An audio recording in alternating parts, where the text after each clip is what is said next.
সুবহানাল্লাহ আলহামদুলিল্লাহ লা ইলাহা ইল্লাল্লাহ।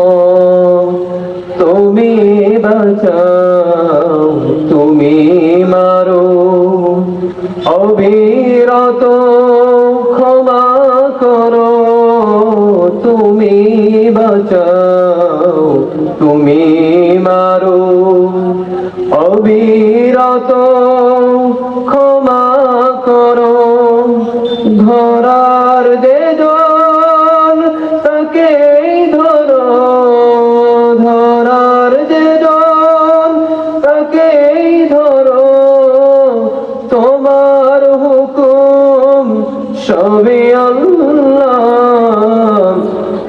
সুবহানাল্লাহ আলহামদুলিল্লাহ।